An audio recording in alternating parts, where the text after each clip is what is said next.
Merhaba arkadaşlar, ben Vural Murat. Yeni bir videoya daha karşınızdayım. Bu videomda size arkadaşlar Xiaomi Essential marka robot süpürgenin hiç açılmama probleminden bahsedeceğim. Gördüğünüz gibi arkadaşlar robot süpürge G1 modelimiz.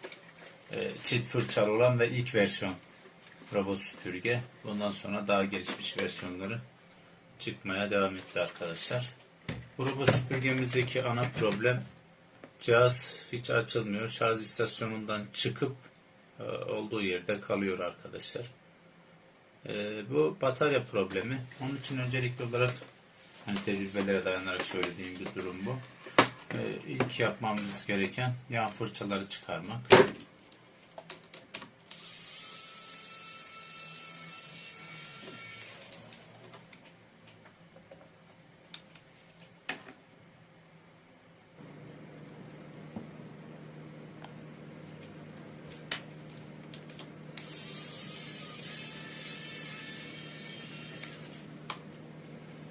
Yani iki fırçamızı çıkarıyoruz arkadaşlar. Çünkü burada ne yapacağız? Alt kapağı alacağımız için alt iki fırçayı çıkarmamız öncelikli bir yapmamız gereken ilk şey. Çünkü kapağı ister istemez çıkarmayız fırçadan dolayı.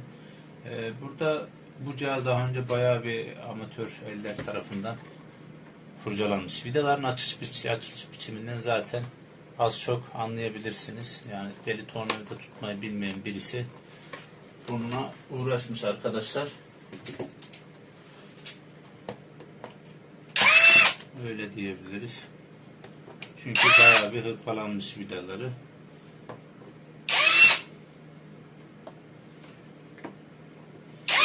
Bu tür müşteri cihazları aslına bakarsanız tanıdık olmadığı sürece çok almamak da lazım. Çünkü cihazın evveliyatını bilmiyoruz. Cihaz bayağı bir kurcalanmış da olabilir. Batarya diye tespit ediyoruz ama belki profesyonel olmayan eller tarafından kurcalanmış bir cihaz da olabilir. Nitekim açılmama problemi de ortaya çıktı arkadaşlar. Gördüğünüz gibi.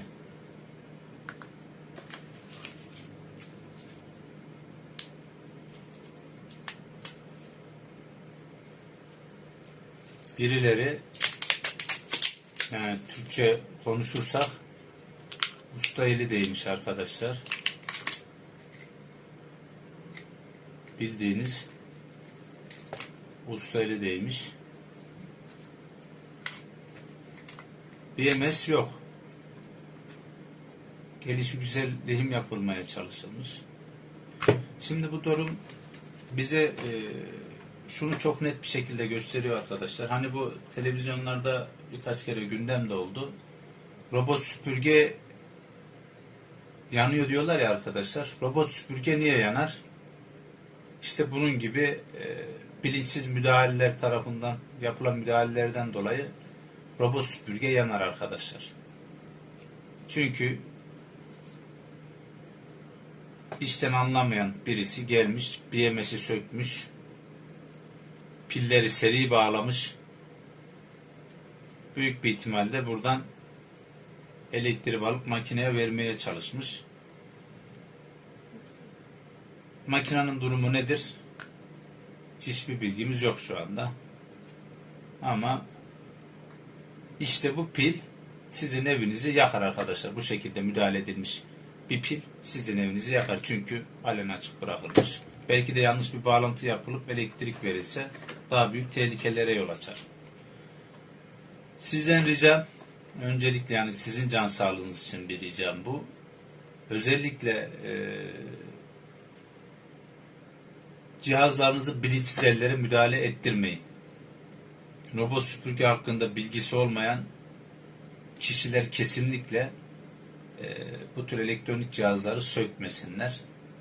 Yani bu işi öğrenmek isteyen, bu işe hevesli olan, elektronik bilgisi, temel elektronik bilgisi olan arkadaşlar ise çok dikkatli bir şekilde bilgili arkadaşların tecrübelerinden, videolarından yararlanarak bir şeyler yapmaya çalışabilirler. Tabii gelişmek için denemek, öğrenmek de gerekiyor ama dediğim gibi bu başka bir insanın can sağlığını tehlikeye sokacak elektronik cihazlarda olmamalı. Çünkü bu pil yazık yani. Belki bu bağlantıdan dolayı cihaz hasar gördü. Bilmiyoruz yani.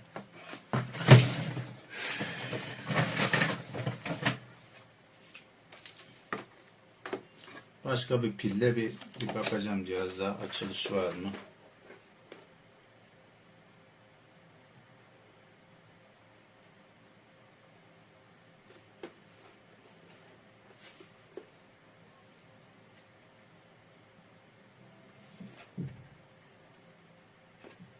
Cihaz. Tabi bu pil uzun süre duran bir pil. Dip şarjda olmuş olabilir. O yüzden cihazı biraz şarja koyup o şekilde deneyeceğim. Yoksa boşuna cihaza pil yapmayacağım. Yazık, çünkü ben de burada bir emek harcayacağım ve kullandığım piller de yani Sony VTC6 kullanacağım. Yazık yani.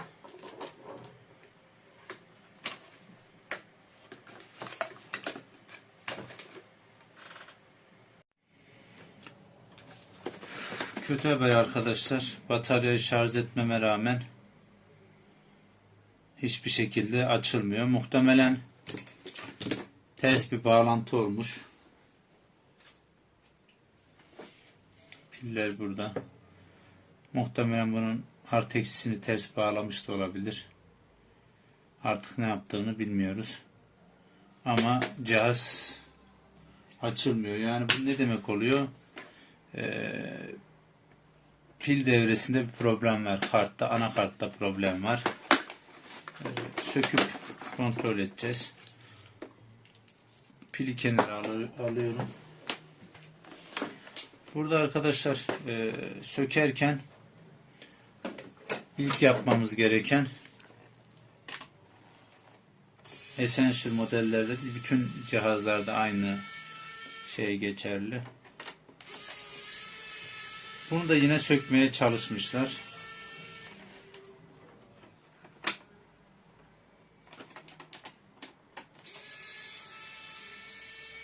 Ön darbe sensörünün olduğu hareketli bölüm, yani şu bölümü söküyoruz.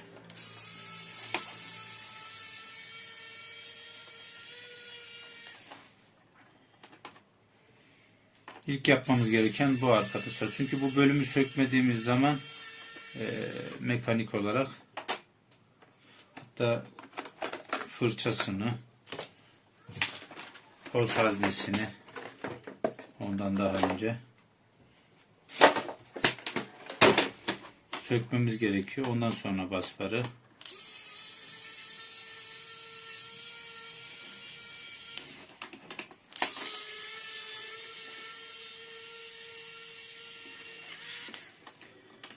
Anakart arızalarını her tamircinin girip de yapabileceği bir arıza değil arkadaşlar. Yani ben bu işe yeni başladım. Elektronik altyapım var diyen bir arkadaşın girip de yapabileceği bir arıza değil. Bunun için öncelikli olarak robot süpürgeler hakkında biraz bilgi sahibi olması lazım. Ön taraf düğmenin olduğu plastiği bir köşesinden kaldıracağız arkadaşlar.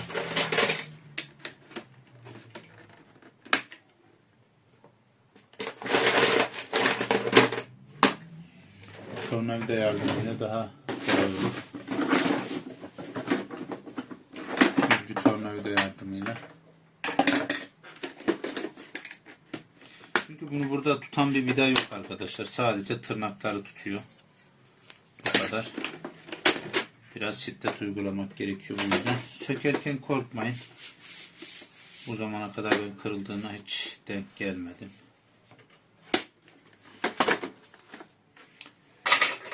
Onun sonrasında şöyle 1 2 3 burada yine garanti tiketi var.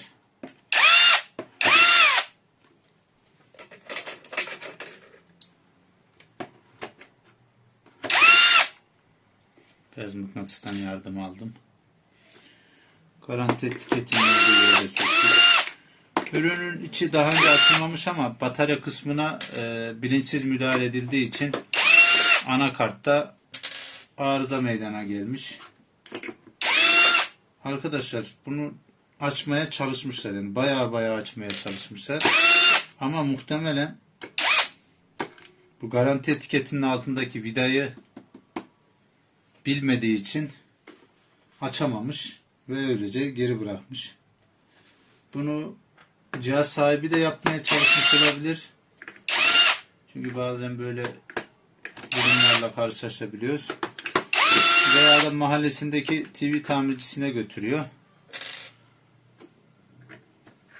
Elektronikte böyle bir durum var. Yani bir şeyi tamir eden kişi her şeyi tamir edeceğini düşünüyor.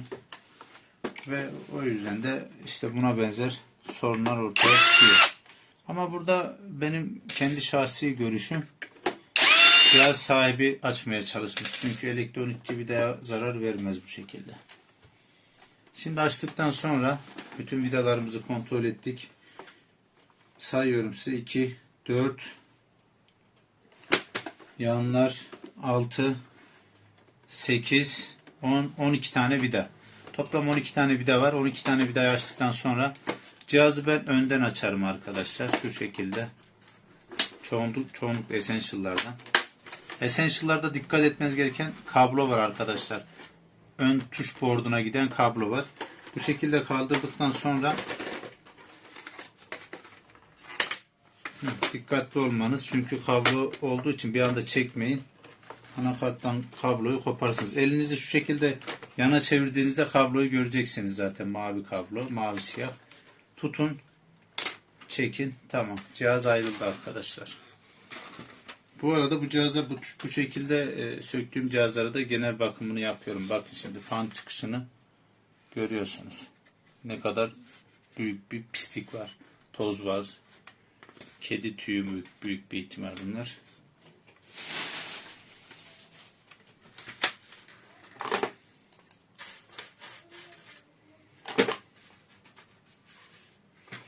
Bunun temizliğini sonra yapacağım. Kenarıya alıyorum. İçine giren tozu görün. Bakın arkadaşlar.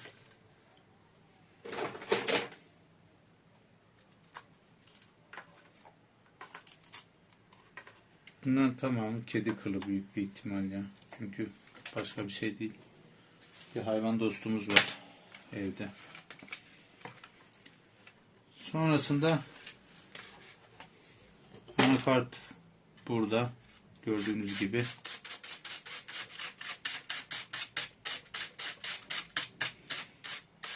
İlk yapmamız gereken anakart üzerindeki tozu silmek. Sonrasında da anakartın aşağıdan gelen kablosunu alıyoruz.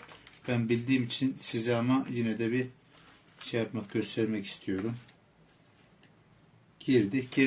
Elektriğin girdiği yeri buluyoruz. Şurası arkadaşlar. Pili, yani bataryanın girdiği yeri. Çünkü bizim batarya şarj bölümümüzde sorun var. Çünkü ilgili arkadaş orayla ilgili bir müdahalede bulunmuş. Ben genelde elektronik kart üzerinde mercek kullanıyorum. Elektronik merceğim de var. Normal mercek kullanıyorum. Bunlarda sigortalar var. Koruma sigortaları. Sigortalar F ibaresiyle, Force'den F ibaresiyle belli oluyor arkadaşlar. Bakıyorum. Şimdi ilk taramamda bir hasar var mı anakart üzerinde? Ona bakıyorum. Bir taraftan da sigorta denk gelecek miyim patlak bir tane sigortaya? Genelde ters bağlantı veya hatalı bağlantı, işte ne derseniz ona. Sonucu meydana giren hasarların büyük çoğunluğu gözle gözükür. Burada anakartın iki yüzeyine de bakmak lazım.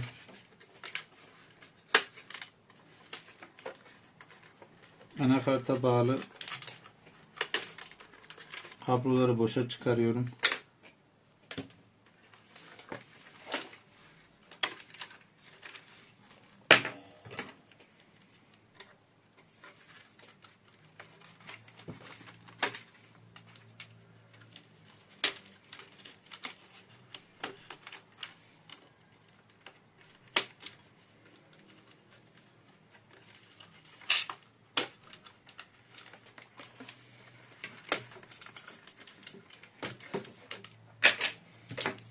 Sonrasında anakart üzerinde bulunan bir tane vida var.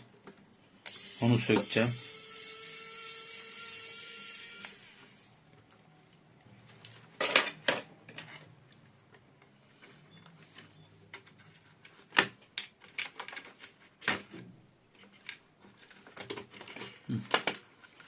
Anakart zaten kendiliğinden geldi.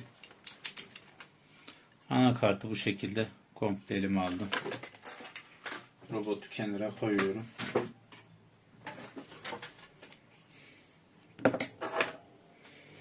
Öncelikle olarak gözle kontrolümü yapacağım. Güç girişim buradaydı. Bir hasar görebiliyor muyum?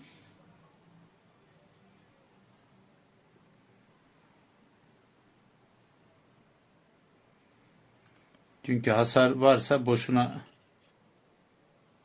ölçüm yaparak arıza aramayla uğraşmaya gerek yok. Hasarın olduğu bölüme yoğunlaşmak lazım.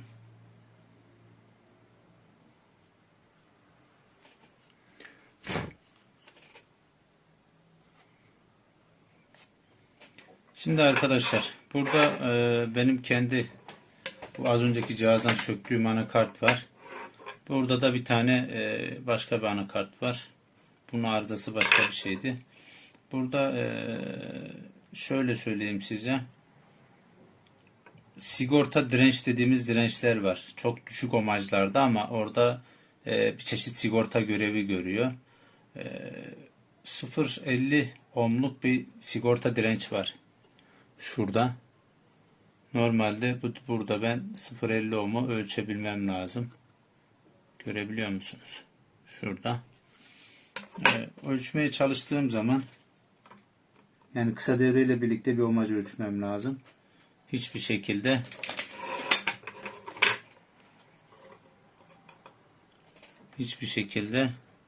değer ölçemiyorum. Yine benzeri var dediğimde yani aynı anakarttan var dediğimde bunu size göstermek için çıkardım. Gördüğünüz gibi 0,81 ohm.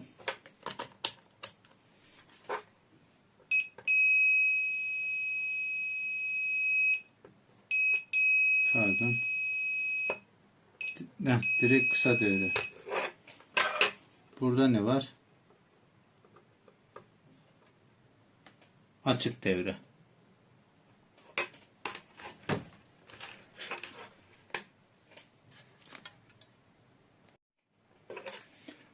Burada arkadaşlar şimdi fiziken kontrol ettiğimizde herhangi bir şekilde bir arıza göremiyoruz. Burada bizim sorunumuz neydi? Odaklanmamız gereken arızayı daraltarak ilerlememiz gerekiyor. Yoksa her şeyi tek tek bütün elektronik devre elemanlarını ölçmemiz tabii ciddi bir zaman kaybı olur. Biz burada ne yapıyoruz? Yani benim ve birçoğu elektronik kart tamircisinin yaptığı bir süreç var. İlerlettiği, götürdüğü bir süreç var. Bu süreç arızayı daraltmak. Yani en net deyimiyle bu şekilde. Arızayı daraltmamız gerekiyor. Nasıl daraltacağız? Diyoruz ki biz arıza kaynağımız ne? Mesela teker mi? Sensör mü? Ondan sonra cihaz hiç mi açılmıyor? Açılmayan cihazı şarja taktığınızda mesela bu cihaz için söylüyorum. Bu cihazı şarj cihazının üzerine koyduğumda enerjisini alıyor. Tamam, sorun yok. Ama batarya üzerinden hiçbir şekilde güç almıyor. Bu ne demek oluyor? Bana direkt arızayı nokta atışı daraltıyor. Diyor ki Vural diyor arıza diyor bataryanın enerji aldığı kısımlarda bir yerde diyor. Yani bataryamızın enerji girişi neresi? Burası değil mi arkadaşlar? Diyor ki Vural diyor buradaki bir sigorta veya bir elektronik devre elemanı arızalanmış diyor. Bunu diyor sen ölç bul diyor. Çünkü ben buradan enerjiyi alıp anakartımı besleyemiyorum diyor. Bunu dediği için de ben ne yapıyorum? Diyorum ki ya bakıyorum diyorum ki yani burada benim ölçebileceğim neler var? Hani bir sigortam var mı? İlk bakmam gereken o. Özellikle şey için söylüyorum arkadaşlar. Bu model özelinde söylüyorum. Bu modelde bunun üst modellerinde bol bol her yerde sigorta kullanılmış. Ama bu cihazda özellikle sigorta yerine sigorta direnç dediklerimiz çok düşük ohmajlı dirençler var arkadaşlar.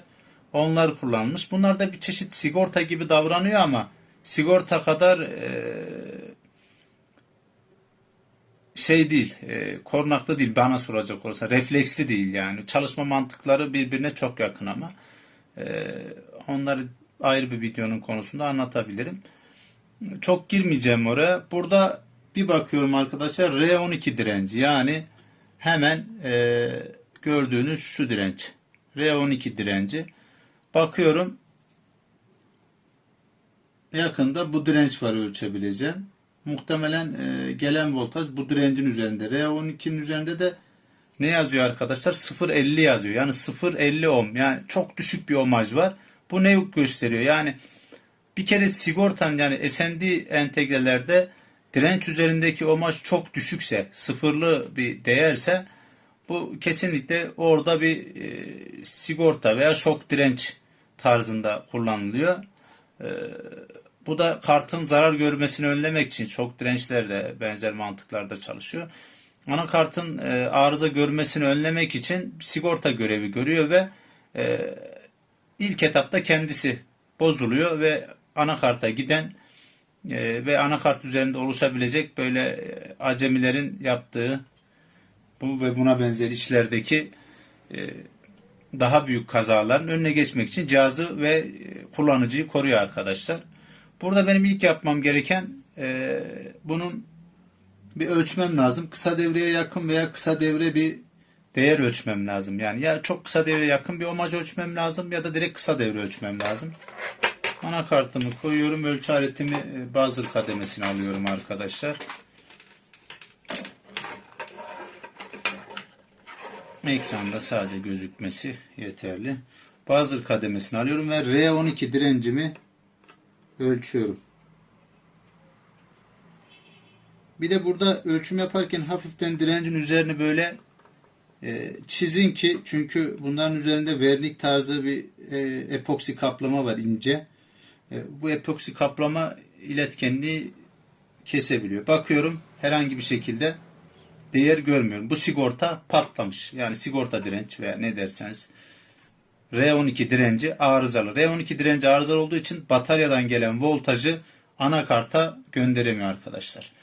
Bunu ben size daha önce arızayı bir 5 dakika önce tespit ettiğim için yine arızalı ama direnci sağlam bir anakartta size ölçüm yapacağım. Yine R12 direncini ölçeceğim arkadaşlar. Bunu ben ne için kullanıyorum? İşte böyle arızalanan anakartlara böyle müşteriden daha doğrusu yedek parça amaçlı kullanmak istediğim anakartlardan alıyorum. Bakıyoruz. Ne yaptık? Gördüğünüz gibi ne var burada? Kısa devre var. Burada ben bunu ne yapabilirim? Burada yine aynı şekilde aynı dirençten kullanmak en mantıklısı. Onun yerine yine bir sigorta tarzı bir şey kullanılabilir ama en mantıklısı olan bende de birebir gördüğünüz gibi aynı anakart, G1 modelinin anakartı. Bundan elektronik devre elemanını söküp buna takacağım ve arızayı bu şekilde ilerletmiş olacağız. Hani arızamızın tespiti bu şekilde. Dediğim gibi olması gereken bu şekilde. Bizim anakartımızda gördüğünüz gibi arkadaşlar bu açık devre olmuş. Şimdi gelelim bu parçanın değişimine. Bu parçanın değişimi için birkaç yöntem var arkadaşlar. Ama işte bu yöntemlerin tamamı profesyonellik gerektiren yöntemler. Hani bu aşamadan sonra anakarta zarar verme olasılığınız yüksek. Bunun önüne geçebilmek için arkadaşlar özellikle profesyonel müdahalelerde bulunabilecek teknik donanıma sahipseniz bu tür arızalara müdahale edin. Yoksa müdahale etmeyin arkadaşlar. Burada sıcak hava tabancası kullanacağım ben. İlk yapmam gereken arızalı olan elektronik devre elemanından ilgili parçayı sökmek. Sıcak hava tabancamı ben genelde bir saniyenizi rica ediyorum.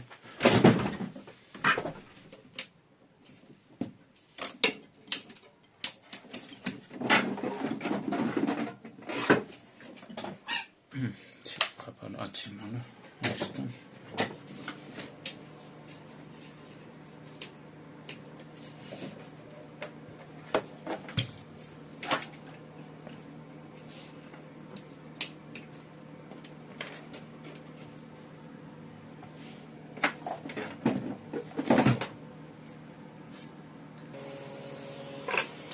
Sökeceğim parçaya biraz pasta yediriyorum.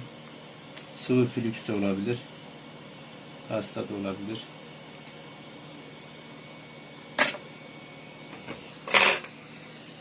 İnce bir cımbız yardımıyla sökeceğim arkadaşlar.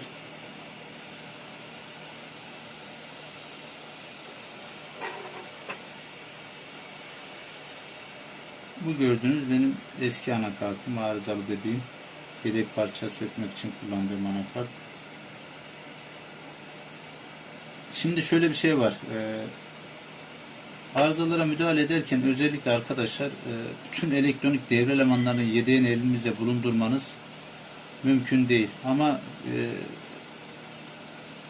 bütün robot süpürgelerin, birçoğu robot süpürgenin, en popüler robot süpürgelerin elinizde kesinlikle bir anakart arızalı olarak alıp yedek parçayı ayırabileceğiniz bir robotunuz olması lazım. Tamir yapıyorsanız birkaç tane. Özellikle bazı elektronik devre elemanları o robota özel oluyor ve o robotun programı içinde olan EPROM'lar oluyor. Bilgisayarın BIOS çipleri gibi düşünebilirsiniz. Oluyor ve bunun için özellikle o arızayı gidebilmek için sadece o anakarta ihtiyacınız oluyor. Yani o elektronik devre elemanı alsanız bile gördüğünüz gibi arkadaşlar söktük. Burada ısıya dikkat edin. Anakarta zarar vermeyin. Zaten bu robot süpürgelerin anakartları çok yüksek ısılara dayanabiliyor ama yine de siz bu konuda daha hassas olun. Ne yaptık? Arızalı anakarttan, daha doğrusu eski yedek parça olarak kullandığımız anakarttan ilgili elektronik devre elemanları, yani R12 direncimizi, burada bizim arızamız R12 direnciydi. R12 direncimizi aldık. Şimdi tekrar diğer sağlam, yani bizim müşteri anakartımıza biraz yine flüks yedireceğim buraya. Bu sıvı flüks değil de bu lehim pastası.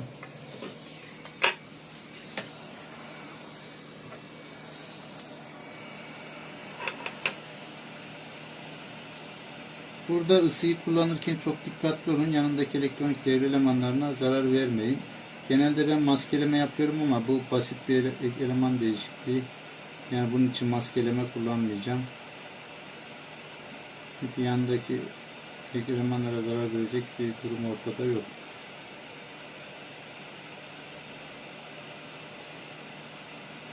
Böyle ısı veriyorum. Isı verdikten sonra zaman zaman kontrol ediyorum.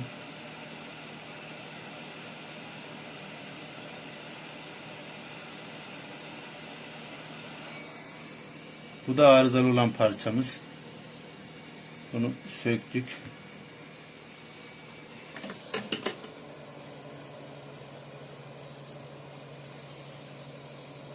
Yüzeye biraz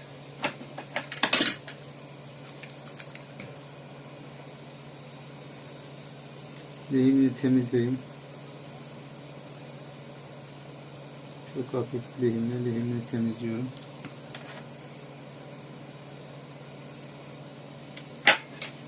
Şimdi bunun iki çeşit tekrar geri takabilirim. Bu sağlam olan direncim. Gördüğünüz gibi. Bu direnci direkt lehim makinesiyle de lehimleyebilirim. Sıcak hava tabancasıyla da lehimleyebilirim. İki şekilde de yapabilirim.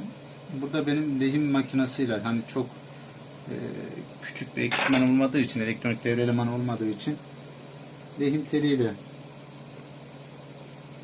lehim makinesiyle lehimleyeceğim. Sıcak hava tabancası kullanmayacağım. Çünkü sıcak hava tabancası anakart üzerinde ne kadar uzun süre tutarsanız karta zarar verme olasılığınızı artırırsınız.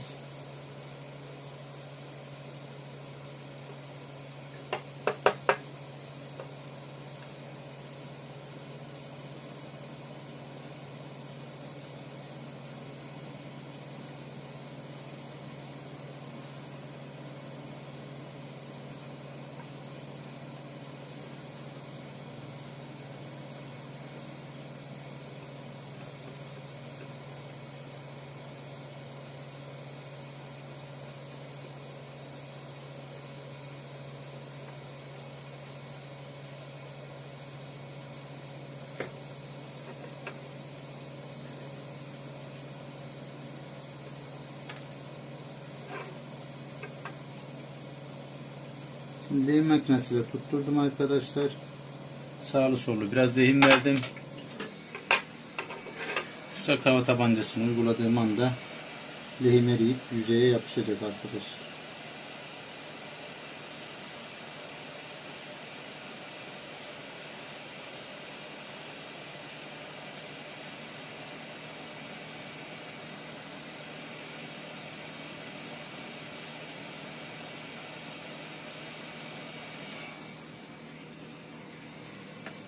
Ve yapıştı.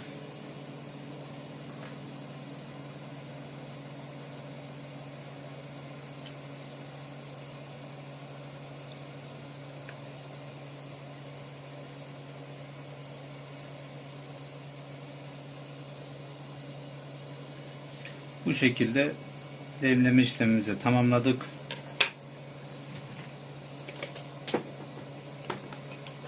Tekrar ölçüyorum.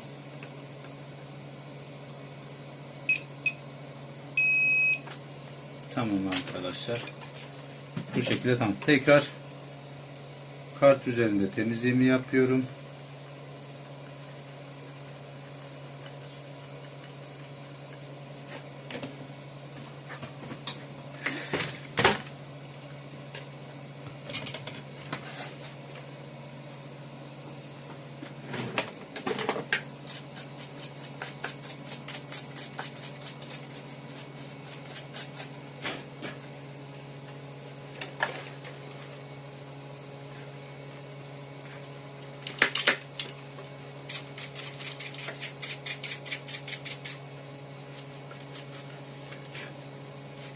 Makinenin genel bir anakartını montaj yapılacak yüzeyin tozunu alıyorum. Yine içerideki motorların yine teker tarafında da bir tozunu alıp bakımını yapıyorum. Sonrasında anakartın montajına geçiyoruz arkadaşlar. Anakartımız tek vida yardımıyla tutuluyor. Burada montajda dikkat etmemiz gereken kablolarının sensör kablolarının, güç kablolarının vesaire altta kalmaması. Bir de montajı bitirdikten sonra tekrar çıkarmaya uğraşmayalım.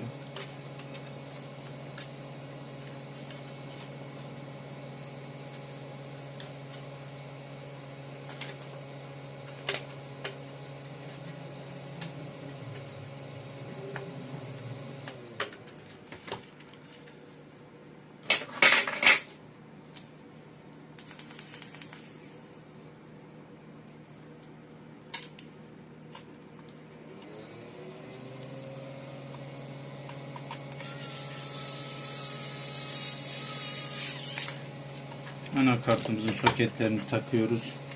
Soketleri takarken dikkat edelim tırnaklarına ve her soketi söktüğümüz yere takalım. Çok zor olmayacağını düşünüyorum. Hani basit bir işlem. Bu tarafları çok detaylandırmaya gerek yok. Sadece soketleri siz sökerken şöyle bir asedatlı kalem yardımıyla mesela şu şekilde çizgiler çekebilirsiniz. Hani neyin nereden söküldüğünü anlayabilmek için denk geldiği noktaları görebilirsiniz. Çok güzel bir rehber olur sizin için. Ama ben sürekli söküp taktığım için bütün kabloların hangisi nereye giriyor, nereden çıkıyor birebir bildiğim için çok gerek duymuyorum.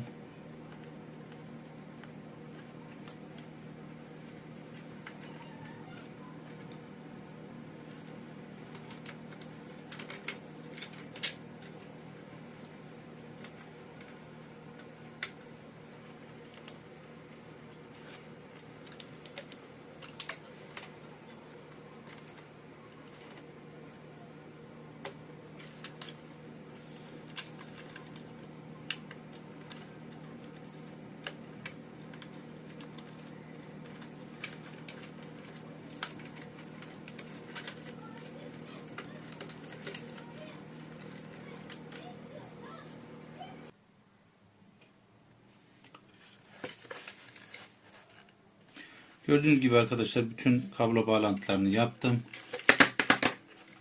Makinenin temizliğini, bakımını yaptım.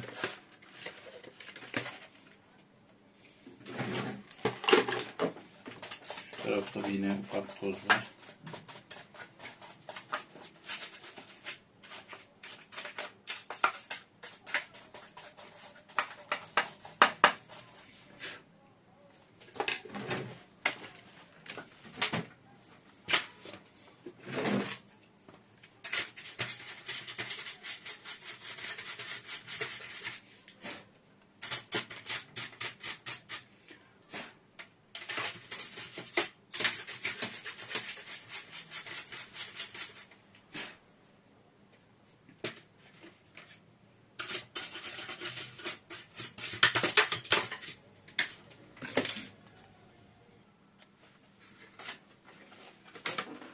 Şimdi arkadaşlar burada dikkat etmemiz gereken, yine sökerken dikkat ettiğimiz şu kablomuz arkadaşlar.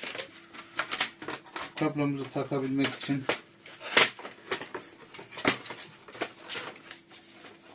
bu şekilde cihazı karşınıza alın ve en kolay tarafı böyle karşınıza alarak anakarta bakıyorsunuz. Anakart gözüküyor burada. Anakarta bakıyorsunuz ve o şekilde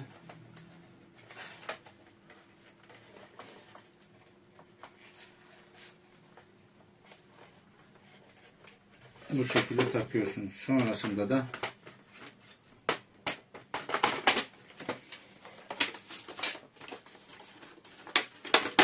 şu şekilde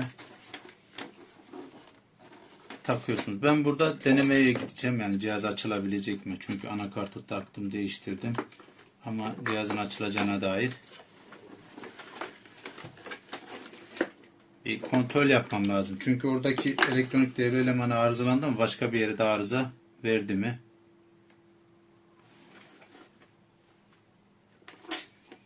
Gördüğünüz gibi cihazımız açıldı. Işığı da yanıp sönüyor arkadaşlar. Şimdi bu durumda biz ne yapacağız? Cihazımı olması gerektiği gibi toplayacağım. Topladıktan sonra da şarjını tamamlayıp, ki bataryası da bitmişti zaten, bataryasını yapıp test videosunu da bu videonun sonuna ekleyeceğim arkadaşlar. Burada ne yapmıştık? Kapattık. Kapattıktan sonra söktüğümüz vidaları tekrar yerlerine takıyoruz. Şuradan başlayayım yine. Burada ben torklu bir şarjlı matkap kullanıyorum ve bu tork benim işimi çok kolaylaştırıyor. Çünkü vida sıkınca şu şekilde fazla sıkılmasının önüne geçiyor. Ve tornavida ile uğraşmaktan çok daha kolay. Robot süpürgeler için de özellikle ince uç aldım arkadaşlar. Çünkü normal uçlar daha kalın ve biraz daha zor oluyor.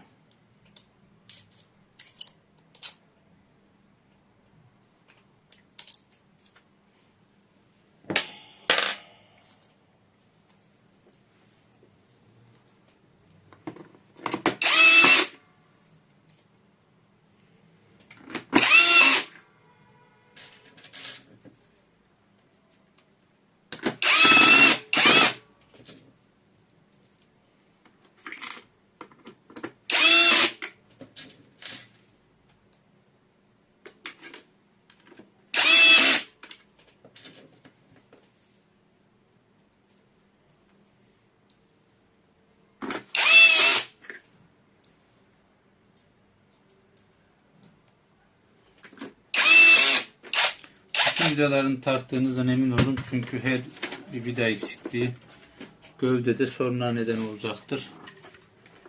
Şimdi getirdik. Ön basparı takarken ön kapağı kaldırıyoruz.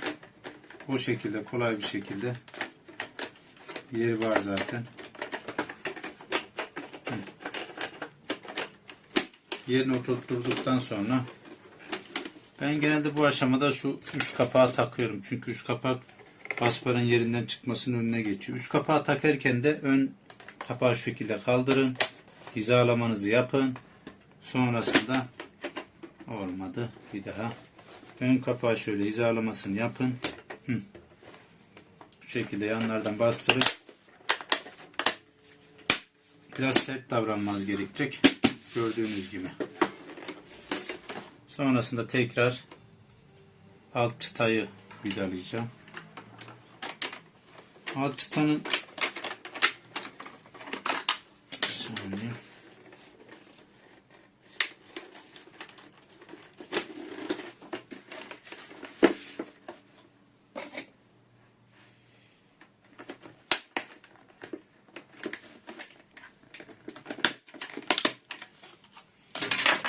bu şekilde düzgün oturmuyor arkadaşlar ama nedenini anlayamadım.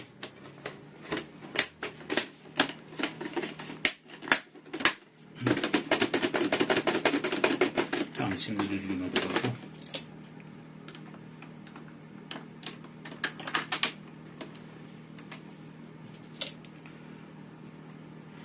Arkadaşlar, videolarım biraz amatörce olabilir.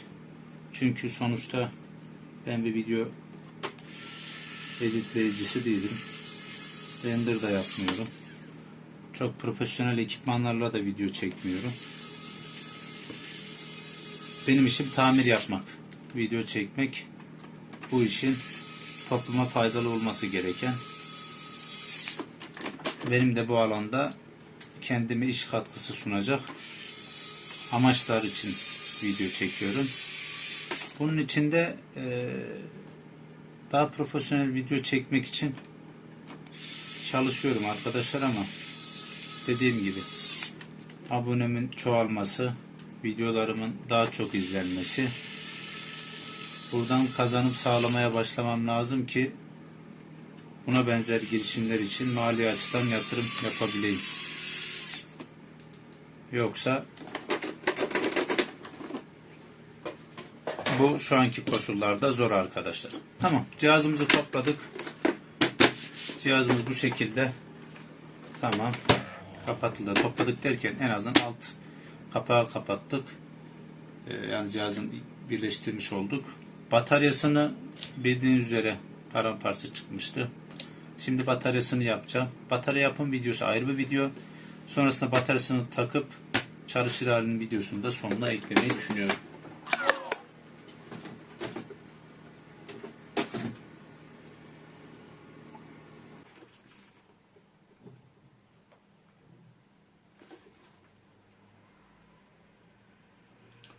Cihazı açıyoruz arkadaşlar. Şu anda bataryası tam şarjda değil. Yine ama belli bir oranda şarjı var.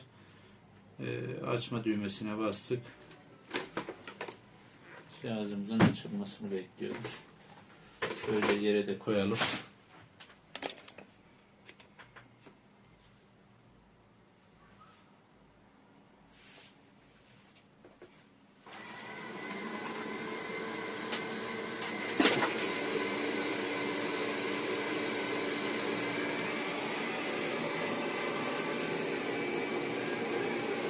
Gördüğünüz gibi makinamız çalışıyor. Şimdi bunu tam dolum yapıp batarya kapasitesini ölçümünü yapacağım arkadaşlar. Batarya ölçümünü yaptıktan sonra da temizliğini yapıp kontrollerini yapıp müşteriye teslim edeceğim arkadaşlar. Videomu izlediğiniz için teşekkürler. Beğenmeyi ve abone olmayı özellikle unutmayın arkadaşlar.